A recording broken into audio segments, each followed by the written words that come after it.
Danny Martinez fell flat on his face in the mud again. The obstacle course rope swung mockingly above him as his teammates finished their runs with ease.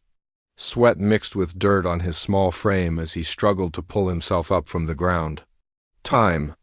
Martinez! Sergeant Jake Collins called out from across the training field. 15 minutes, 37 seconds. Danny winced. The next slowest time belonged to Amy Baker, and she had finished in under 10 minutes. The rest of Delta Squad had completed the course in 8 minutes or less. Captain Lisa Stone stood at the finish line with her arms crossed, watching him with an expression Danny could not read. "Better luck next time, Runt," muttered Corporal Rick Hayes as he walked past, still breathing easy, despite having just set the day's fastest time at 7 minutes flat. The other soldiers laughed, but it was not mean-spirited. They had grown. Used to Danny's poor performance over the past 6 months, Danny limped toward the equipment shed, his ankle throbbing from his latest fall. Amy Baker jogged up beside him, her short blonde hair still neat despite the workout. "Hey, don't let Rick get to you," she said, bumping his shoulder gently. "You know he's just showing off because Captain Stone is watching." "I know," Danny replied, but his voice carried no conviction. "I just wish I could keep up with you guys." Amy stopped walking and turned to face him. "Danny, you passed the same tests we all did to get into this unit. Your marksmanship scores are perfect. You can fix any piece of equipment on this base with your eyes closed, and you speak 4 alien languages fluently." "None of that matters if I can't climb a rope," Danny said, kicking at a clod of dirt before Amy could respond. Captain Stone's voice cut across the training ground. "Martinez." "My office, 5 minutes." Danny's stomach dropped. He had been expecting this conversation for weeks, but that did not make it any easier. Amy gave him an encouraging pat on the back before heading toward the barracks with the rest of the squad. The command building felt colder than usual as Danny made his way to Captain Stone's office. He knocked twice on the metal door and waited for permission to enter. "Sit down, Private," Captain Stone said without looking up from her tablet. Her office was small and practical with only a desk, 2 chairs, and a wall display showing the current tactical situation on Kepler 442b. The planet's red sun cast everything in a dim, bloody light through the single window. Danny took the chair across from her desk and waited. Captain Stone was in her mid-30s, with gray streaks already showing in her dark hair. She had been leading special operations teams for over a decade, and her reputation was legendary among the troops. Finally, she set down her tablet and looked at him directly. "How do you think you're doing in this unit, Martinez?" "Honestly, ma'am, not very well," Danny admitted. There was no point in lying to someone with Captain Stone's experience. "That's an accurate assessment," she said, but her tone was not harsh. "Your physical performance ratings put you in the bottom 5% of all Special Forces personnel. In a unit like Delta Squad, that's a problem." Danny felt his hopes sinking. "Are you transferring me out, ma'am?" Captain Stone leaned back in her chair. "Command has suggested it. They want to move you to communications support, away from active combat operations." The words hit Danny like a physical blow. He had worked his entire life to earn a place in the Special Forces. Growing up in the slums of New Detroit, joining the military had been his only way out. Being transferred to a support role would mean the end of everything he had worked for. "However," Captain Stone continued, "I haven't made that decision yet. Do you know why?" Danny shook his head, not trusting his voice. "Because Jake Collins thinks you have potential. Because Amy Baker says you're the smartest person she's ever worked with. Because even Rick Hayes admits you saved his life during that equipment malfunction last month." She paused. "And because I think there's more to being a soldier than just physical strength." Danny looked up, surprised by the slight warmth in her voice. "That said," Captain Stone went on, "this is your last chance to prove you belong here. We've got a mission coming up that's going to test everyone in this unit. If you can't pull your weight, I'll have no choice but to approve the transfer." "I understand, ma'am. What's the mission?" Before Captain Stone could answer, the base alarm began blaring. Red warning lights flashed in the corridors outside, and the tactical display on her wall immediately updated with new information. Looks like we're about to find out, she said grimly, reading the incoming data. Long-range sensors have detected a massive fleet approaching the system. Unknown configuration, but the size estimates are staggering. Danny felt his blood run. Cold. Kepler 442b was supposed to be in a quiet sector of space, far from any known hostile alien territories. The human colony here was barely 2 years old. With minimal defensive capabilities, Captain Stone was already reaching for her communicator. All Delta Squad personnel report to Briefing Room Alpha immediately. This is not a drill. They rushed through the corridors together, joining streams of other personnel heading to their emergency stations. The briefing room was packed when they arrived, with representatives from all the base's military units crammed into the small space. General Frank Harrison, the base commander, stood at the front of the room next to a large holographic display. His weathered face was grim as he waited for everyone to settle down. "People, we have a situation," he began without preamble. Approximately 4 hours ago, our deep space monitoring stations detected a large fleet entering the outer edge of this system. Current estimates put the number of ships at over 200 vessels, ranging from frigate class to something the size of a small moon. Worried murmurs rippled through the crowd. Danny felt Amy tense beside him. "We have no record of these ship configurations in our databases," General Harrison continued. "Attempts at communication have been ignored. The fleet is moving at a steady pace toward our position and will reach effective weapons range in approximately 72 hours. The holographic display showed the approaching fleet as red dots against the starfield. Even without knowing the exact scale, Danny could see that humanity was vastly outnumbered. "All leave is canceled," the general announced. "All non-essential personnel will be evacuated on the first available transports. Military units will remain to defend the colony and gather intelligence about these new contacts." Captain Stone stood up. "What are our orders, sir?" "Delta Squad will deploy to the northern continent to investigate some unusual energy readings our satellites picked up 3 days ago. We initially dismissed them as geological activity, but given the timing of this fleet's arrival, Command wants a closer look." Danny's heart began racing. His first real mission with the unit, and it was happening under these circumstances.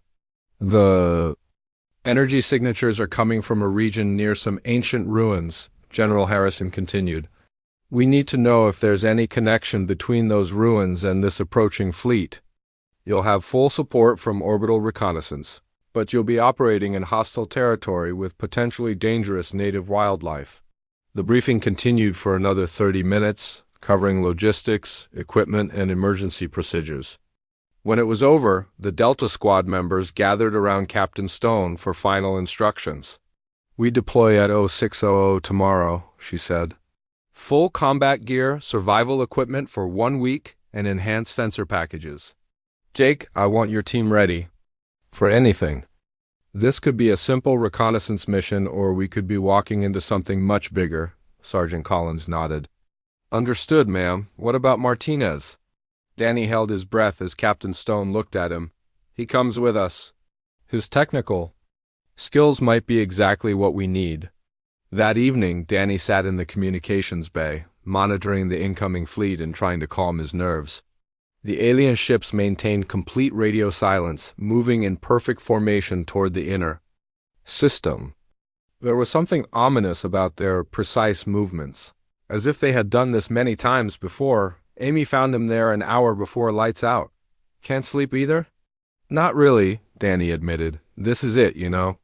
My chance to prove I belong here. You already belong here," Amy said firmly. "Tomorrow, you'll show everyone else what Jake and I already know. You're going to do great."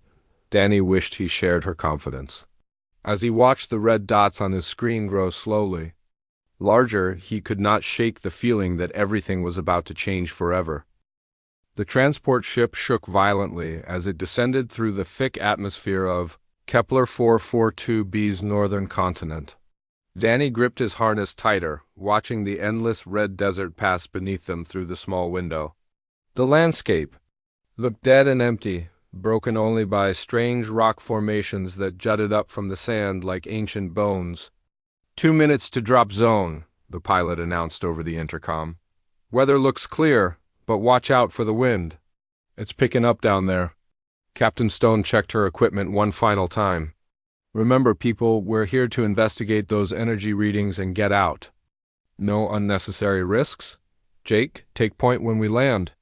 Amy, stay close to Martinez and keep an eye on those sensor readings.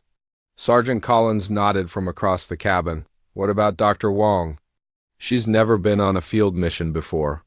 Danny looked at the scientist sitting quietly in the corner. Dr. Helen. Wong was a xenobiologist who had joined their mission at the last minute. General Harrison wanted an expert opinion on anything unusual they might find near the ruins. I'll be fine, Dr. Wong said, though her voice sounded nervous. I've studied the preliminary scans. These formations are unlike anything we've seen on other worlds. The transport touched down with a heavy thud, kicking up clouds of red dust. The cargo ramp lowered with a mechanical whine, and the squad moved out into the alien landscape. The air was thin but breathable, and the temperature was cooler than Danny had expected. The ruins stood about 2 kilometers away, visible as dark shapes against the red sky.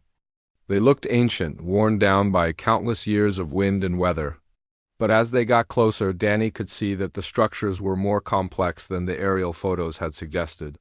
These aren't natural formations, Dr. Wong said, pulling out her scanner. The geometric patterns are too precise. Someone built these. The buildings rose from the desert floor in impossible spirals and curves. The material looked like black glass, smooth and reflective despite its obvious age. Strange symbols were carved into the surfaces, following patterns that hurt Danny's eyes when he tried to focus on them. Energy readings are getting stronger, Amy reported, checking her handheld scanner. Whatever's generating them is somewhere inside the main structure. Captain Stone motioned for the squad to spread out as they approached the entrance. The doorway was tall and narrow, designed for beings much different from humans. Jake Collins went in first, his rifle ready, followed by the others in tactical formation. Inside, the air felt different. It was warmer and somehow thicker, as if the ancient walls still held traces of whatever had once lived here. Emergency lights from their equipment cast dancing shadows on the curved walls. "This place gives me the creeps," muttered Rick Hayes, keeping his weapon trained on the corridors. Ahead, they moved deeper into the structure, following Amy's scanner readings. The passages twisted and turned in ways that seemed to defy logic. Danny found himself getting dizzy trying to keep track of their route. The symbols on the walls grew more complex as they went deeper, and he could swear they were starting to glow faintly. "The energy source is just ahead," Amy whispered. "It's strong, really strong." They entered a vast circular chamber that took Danny's breath away. The ceiling stretched up into darkness, supported by pillars that looked like frozen lightning. But what dominated the room were the crystals. Hundreds of them hung from the ceiling and grew from the floor, each one the size of a person. They pulsed with a soft blue light that seemed to match the rhythm of a heartbeat. The air around them shimmered with heat waves, and Danny could feel the energy they were putting out like electricity on his skin. "Incredible," Dr. Wong breathed, pulling out more instruments. "These aren't just crystals. They're some kind of biological storage system. The energy readings suggest they're still active after who knows how many thousands of years." Lieutenant Ben Carter, who had been quiet during the entire mission, stepped forward toward the largest crystal formation. "Storage for what?" "Ben, wait," Captain Stone called out, but it was too late. Carter reached out and touched the surface of the nearest crystal. The moment his gloved hand made contact, the entire chamber erupted in light. The crystals began pulsing faster, and a low humming sound filled the air. The crystal Carter had touched cracked down the middle with a sound like breaking glass. A cloud of tiny, sparkling particles poured out of the opening, swirling in the air like living dust. The particles moved with purpose, flowing through the chamber in organized streams. "Get back!" Captain Stone shouted, but the cloud was already spreading. Danny watched in horror as the particles surrounded Jake Collins. The sergeant tried to brush them away, but they clung to his skin and equipment. Within seconds, they began to penetrate his protective gear. Jake screamed as his body convulsed violently. His eyes rolled back and foam poured from his mouth. "Jake!" Amy rushed toward him, but Captain Stone grabbed her arm. "Don't touch him!" Jake's convulsions grew worse. His back arched impossibly, and Danny could hear bones breaking. Then suddenly the sergeant went completely still. His eyes stared at nothing, and blood trickled from his nose. "He's dead," Dr. Wong said quietly, her scanner showing no life signs, but the particles were not finished. They flowed toward Ben Carter next, covering him in a glittering shroud. Carter began laughing, a high-pitched sound that echoed off the chamber walls. His laughter grew louder and more frantic until it became screaming. "They're in my head." Carter clawed at his helmet, trying to tear it off. "I can hear them." "They're talking. Make them stop." Carter pulled out his sidearm and pressed it against his temple. Before anyone could stop him, he pulled the trigger. His body crumpled to the ground, and the particles that had been surrounding him scattered like frightened insects. Amy made a choking sound and stumbled backward. Some of the remaining particles had found her, swirling around her legs and torso. She swayed on her feet, her eyes losing focus. "Amy!" Danny started toward her, but she collapsed before he could reach her. The particles around her pulsed once more before disappearing into her skin. Her breathing became shallow and rapid. "She's alive, but her brain activity is all wrong," Dr. Wong said, scanning Amy's unconscious form. "It's like she's in some kind of deep coma."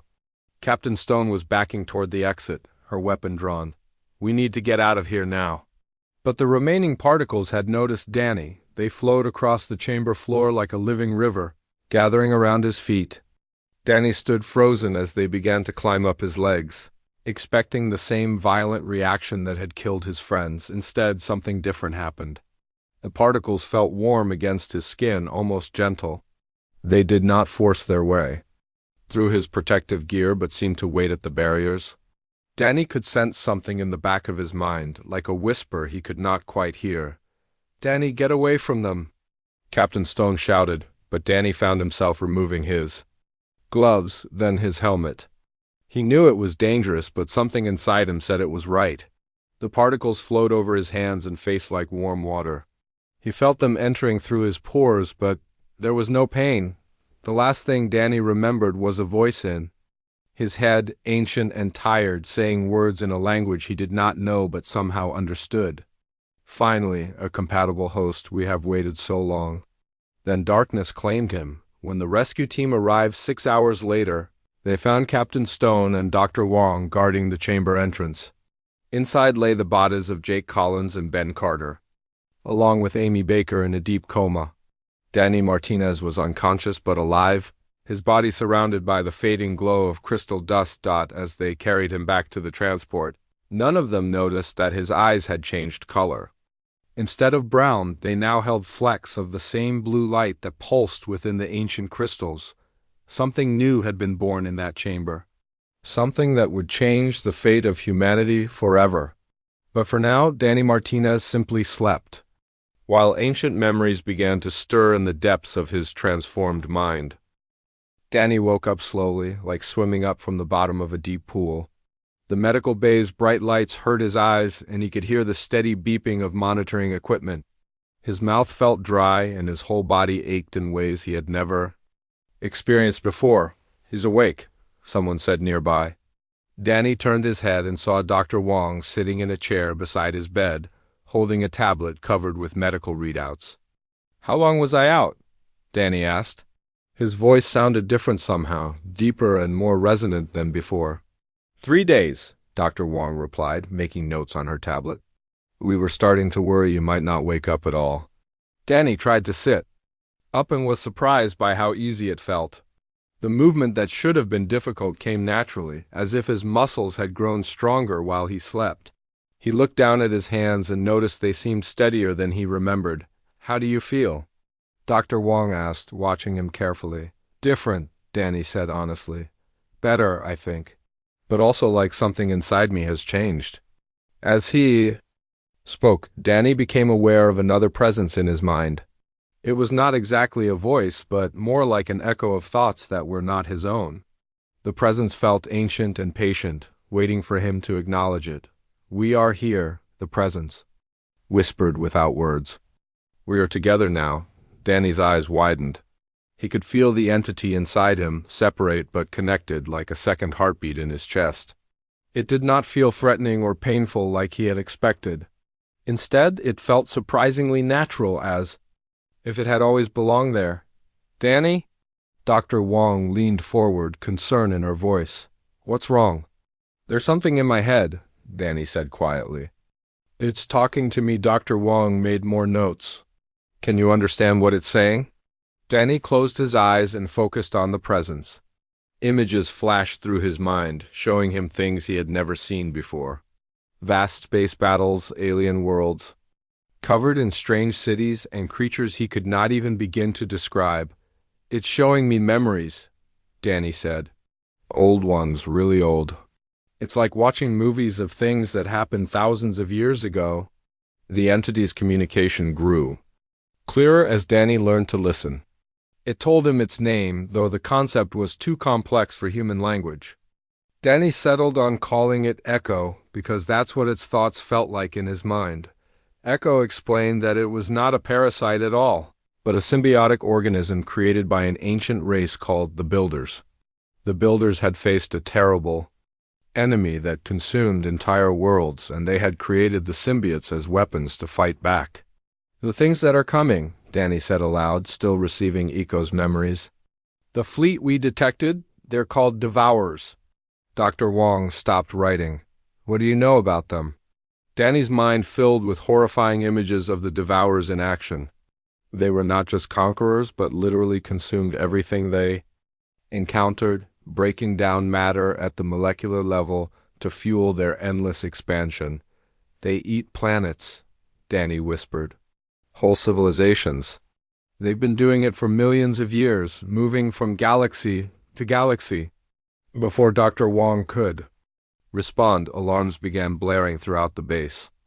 Emergency lights flashed in the corridors, and Danny could hear soldiers running outside the medical bay. Captain Stone's voice came over the intercom. "All personnel to defensive positions. We have multiple contacts approaching from the south." "This is not a drill."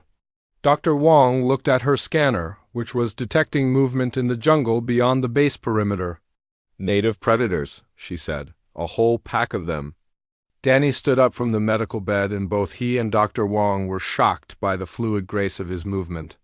He felt lighter on his feet, as if gravity had less effect on him than before. "I need to help," Danny said, moving toward the door. "Wait," Dr. Wong called after him. "You just woke up? We don't know what those organisms did to you." But Danny was already leaving the medical bay. As he walked through the corridors, he could sense things he had never noticed before.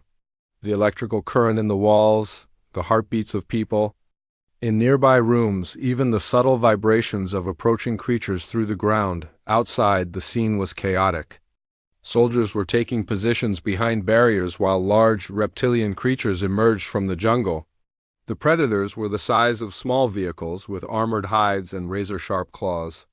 Their roars echoed across the base as they charged toward the human defenses. Danny watched Captain Stone coordinating the defense from the command post. She was shouting orders into her radio while tracking the creatures' movements on a tactical display. One of the predators broke through the outer perimeter, moving faster than the soldiers could track with their weapons. It headed straight for a group of technicians who were trying to reach shelter. Without thinking, Danny ran toward the creature. Echo's presence in his mind grew stronger, sharing knowledge of movement and combat that humanity had never possessed. Danny felt his perception slow down, as if time itself was moving more slowly around him. The predator lunged at the nearest technician, its massive jaws open wide. Danny reached them first, moving with impossible speed. He grabbed the creature's head with his bare hands and twisted. The sound of breaking bone echoed across the base as the predator dropped lifeless to the ground. Everyone stared at Danny in shock. He had just killed a creature that normally required heavy weapons to stop, and he had done it with his bare hands. "How did you do that?" Captain Stone asked, approaching him cautiously. Danny looked down at his hands, still not quite believing what had happened. I don't know, it just felt right. More predators were approaching the base, drawn by the scent of blood and the sounds of conflict. Danny could sense them in the jungle, feel their hunger and aggression through Echo's enhanced perception.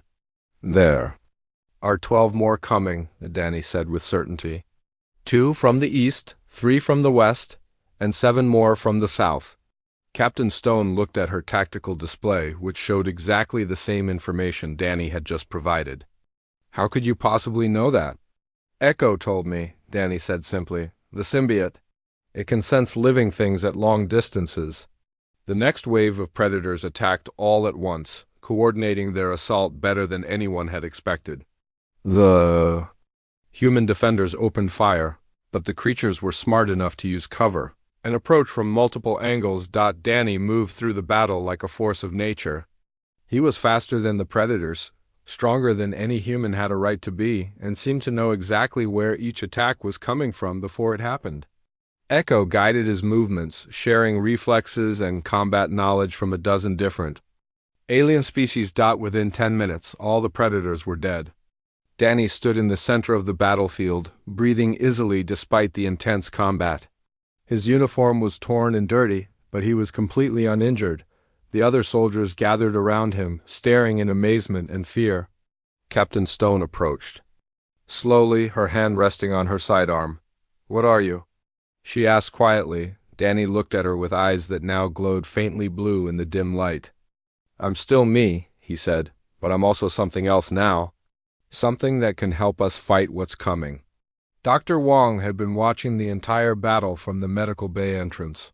She ran over with her scanner, taking readings of Danny's vital signs and energy output.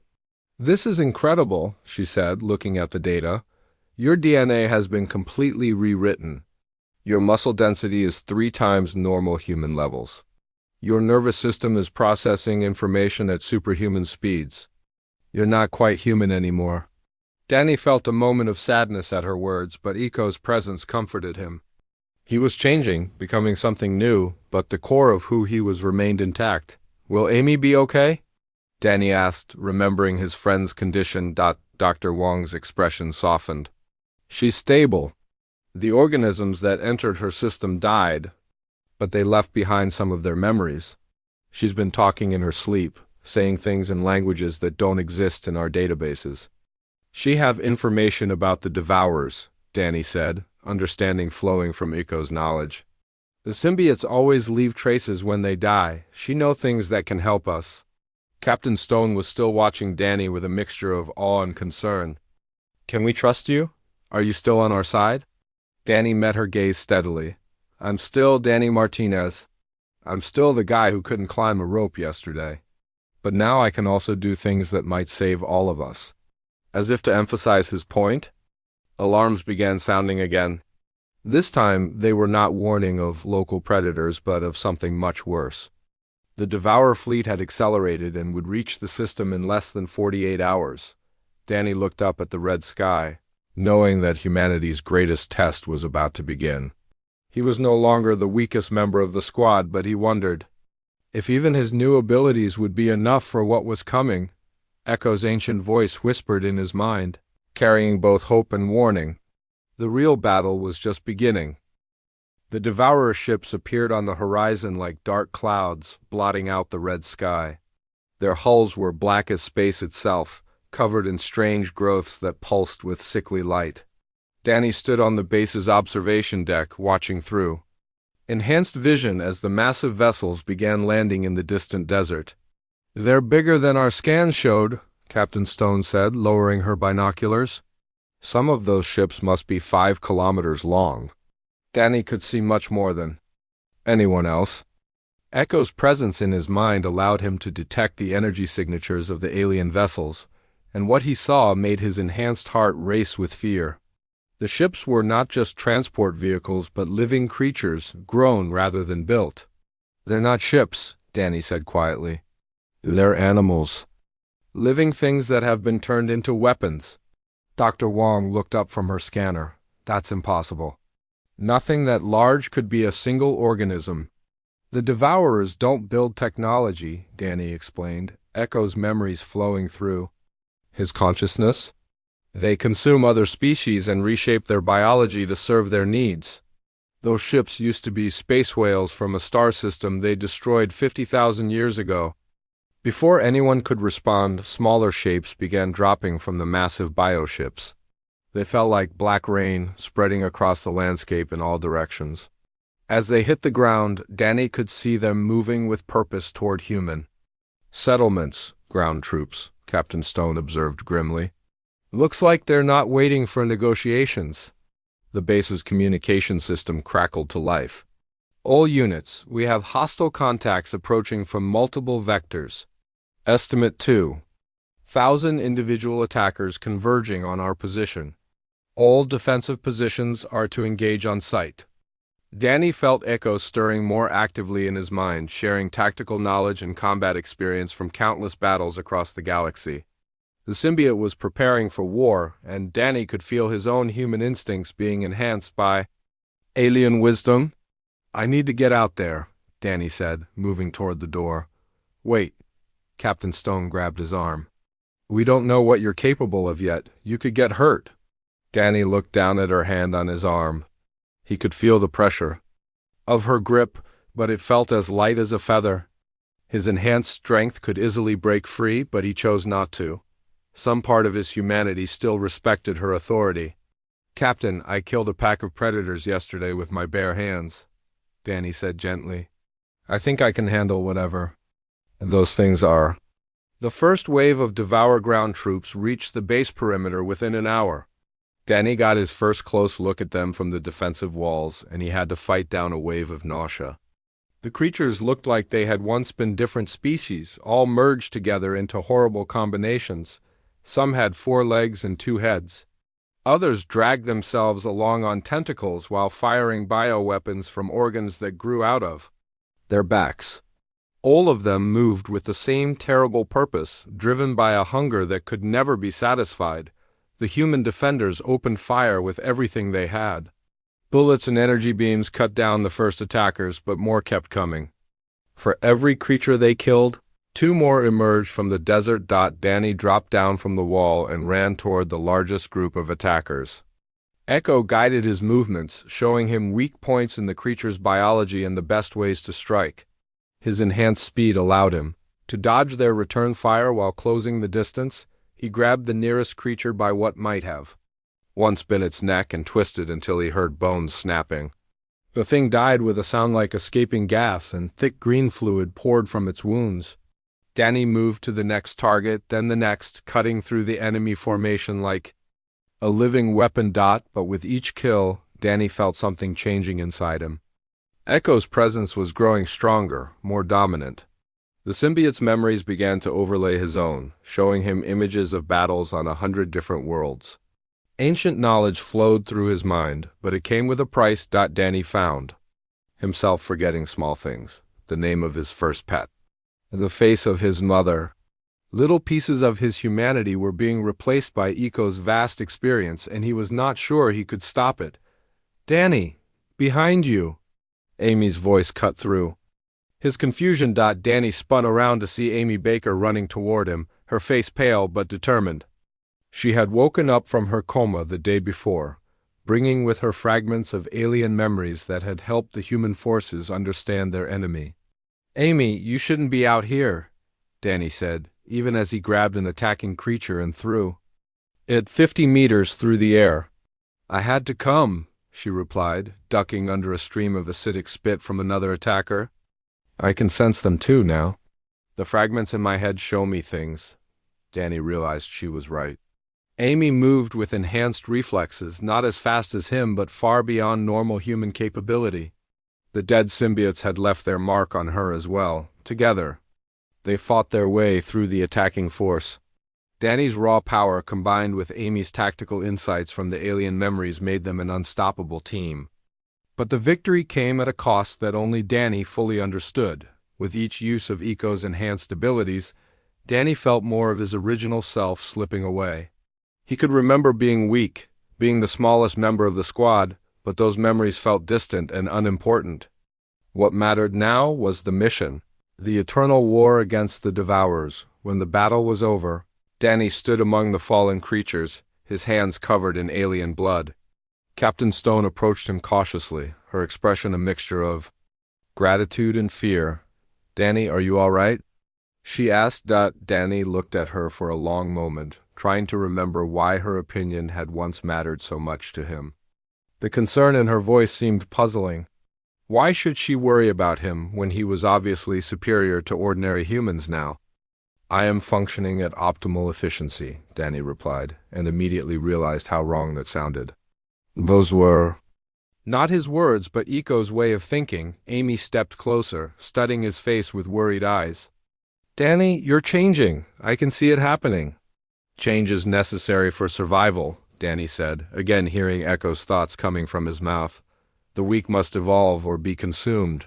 "That's not you talking," Amy said firmly. "That's the thing inside you. Fight it, Danny. Remember who you are." Danny tried to focus on his human memories, but they felt faded and unimportant compared to Echo's vast knowledge. He could remember entire civilizations that had fallen to the Devourers, could recall tactical formations used in battles fought before Earth's sun was born. What did his small human life matter against such cosmic scope? But Amy's voice cut through the alien thoughts like a lifeline. She spoke about their friendship, about the times he had helped her with equipment repairs, about his kindness to new recruits who were struggling. Little human moments that Eco's memories could not replace. "I'm still here," Danny said finally, and his voice sounded more like himself.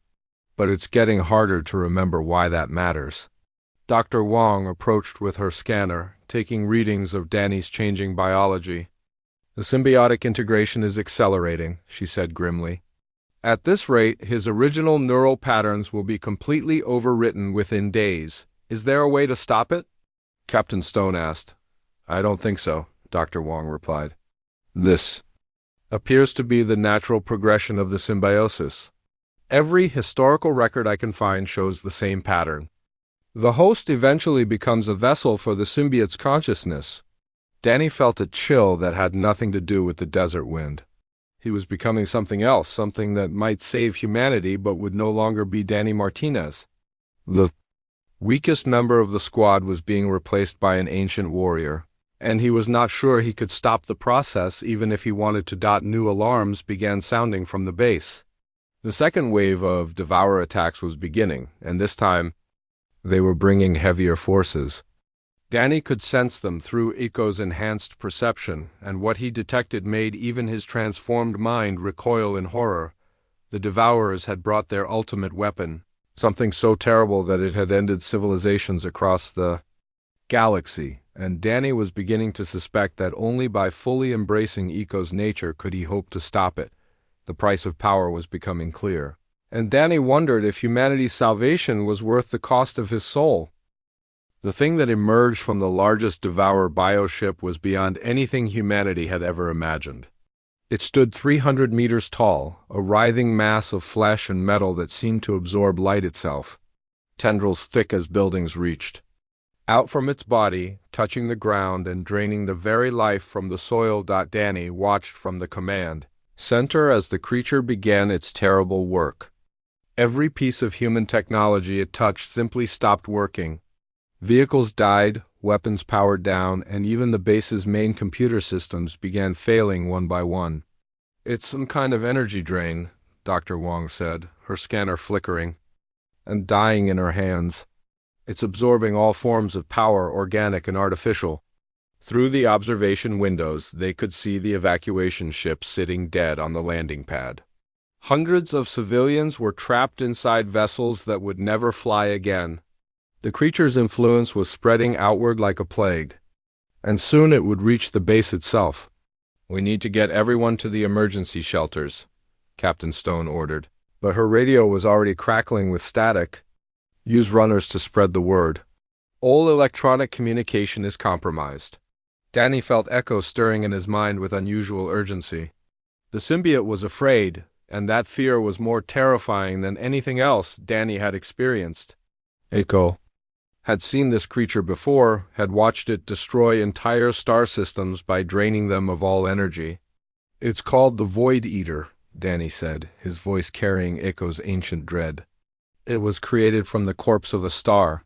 The Devourers found a dying sun and reshaped it into a weapon. How do we fight something like that? Captain Stone asked. Danny closed his eyes and let Echo's memories flow through him. He saw world after world falling to the Void Eater's hunger. Civilizations that had lasted millions of years reduced to cold, dead rocks in a matter of hours. Only once had the creature been stopped, and the cost had been terrible. The builders found a way, Danny said slowly. But it required complete symbiotic fusion. The host had to give up everything human and become something else entirely. Amy grabbed his arm, her touch still warm and familiar despite all the changes happening around them. There has to be another way, Danny. You can't sacrifice yourself like this. Look around, Danny replied, gesturing toward the dead evacuation. Ships. If that thing reaches the civilian shelters, everyone dies. Not just here, but eventually every human world in the galaxy. The base shuddered as the Void Eater's influence reached the outer defenses. Emergency lights flickered and died, leaving them in the dim red glow of Kepler 442b's sunset. Danny could feel the creature's hunger through Echo's senses, an endless appetite that could never be satisfied.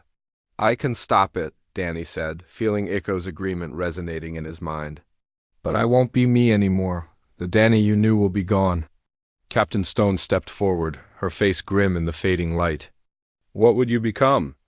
Something that can channel the power of an entire star system, Danny explained. Echo's people built the symbiotes to fight this exact threat. But full fusion was always meant to be a last resort. Amy was crying now, tears streaming down her face. You joined the military to prove you weren't weak. You don't have to prove anything to anyone anymore? Danny smiled sadly, remembering the scared young man who had struggled with rope climbs and obstacle courses. That person felt like someone from a distant dream now, but the core of who he had been still mattered. I'm not doing this to prove. I'm strong, Danny said gently. I'm doing it because it's right. The Void Eater was moving toward the base now, its massive form blotting out the stars. With each step, more systems failed. The artificial gravity fluctuated, and the air recycling units began shutting down. They had minutes at most before the base became uninhabitable. Danny walked to the observation deck, feeling Echo's presence growing stronger with each heartbeat. The symbiote was preparing for the final transformation, gathering energy from every cell in Danny's body. I need you to evacuate everyone to the deepest shelter, Danny told Captain Stone. When this starts, the energy discharge could be dangerous. What? About you? She asked. I'll be fine, Danny lied. Just get everyone to safety? As the others reluctantly left for the emergency shelters, Amy lingered at the doorway. Danny, I want you to know that you were never weak. You were the bravest person I've ever known, even before all this happened. Danny nodded, not trusting himself to speak. When she was gone, he turned to face the approaching monster. The transformation began slowly, like a warm tide rising through his body. Echo's consciousness expanded, bringing with it the accumulated knowledge of 1,000 civilizations. Danny felt his human memories being carefully preserved in a small corner of his mind. Protected but no longer dominant, his body began to change as well. His skin took on a faint blue glow, and his eyes became points of pure light. Energy coursed through him like liquid fire, reshaping his very DNA into something that could channel cosmic forces. The Void Eater noticed his presence and turned its attention toward the base. Tendrils of pure darkness reached out, trying to drain Danny's energy like they had everything else. But Echo's power was different. Older and more fundamental than simple technology. Danny stepped out onto the observation deck and launched himself into the air, his transformed body no longer bound by normal physical limitations. He flew toward the Void Eater like a living star, leaving a trail of blue light across the darkening sky. The creature tried to drain him as he approached, but Danny's energy was too complex, too alien for it to absorb. Instead, he began to drain it, pulling the stolen power back out of its massive form. The battle was unlike anything that had ever occurred on a planetary surface. Danny and the Void Eater exchanged blasts of energy that lit up the sky like a second sun. Mountains were leveled by stray shots, and the very air caught fire from the heat of their conflict. But Danny was winning. Echo's knowledge guided him to the creature's weak points, the places where its stolen energy was poorly integrated. With surgical precision, he began dismantling the Void Eater from within, unraveling the cosmic forces that held it together. The creature's death scream echoed across space itself, a sound that shattered crystal formations on distant moons. Its massive body collapsed into itself, releasing all the stolen energy in a burst of light that could be seen from orbit. When the light faded, Danny floated alone above the scarred landscape. The Void Eater was gone, but so was the human boy who had once struggled to climb a rope. In his place was something new, something that carried Danny's memories and compassion, but spoke with the voice of ancient wisdom, the entity that had been. Danny Martinez descended slowly to the base, where the survivors were emerging from the shelters. Amy ran to him first, stopping just short when she saw how completely he had changed. "Danny?" she asked hesitantly. "I am still here," he replied, and his voice carried harmonics that no human throat could produce. "Changed, but not gone. The memories of who I was remain." In the days that followed, the transformed being helped establish a new type of human defense. Other volunteers, inspired by Danny's sacrifice, underwent partial symbiosis with the remaining organisms from the ancient ruins. They became humanity's first line of defense against future devourer incursions. Amy led the program, using her fragmented alien memories to identify compatible candidates. She named them the Guardian Corps in honor of the young private who had shown them all what true strength really meant. Years later, when other worlds faced the devourer threat, these human symbiote hybrids would be there to help. They carried within them the courage of a small, scared boy who had refused to give up, and the wisdom of an ancient race that had faced the darkness and survived. Danny Martinez had been the weakest member of his unit, but in the end, his willingness to sacrifice everything had made him humanity's greatest protector. The cosmos was vast and dangerous, but as long as beings like him stood guard, hope would never truly die. In the depths of space, other devourer fleets sensed the destruction of their ultimate weapon and turned away from human territory. They had learned, as others had before them, that some species were too dangerous to consume. Humanity had found its guardians at last.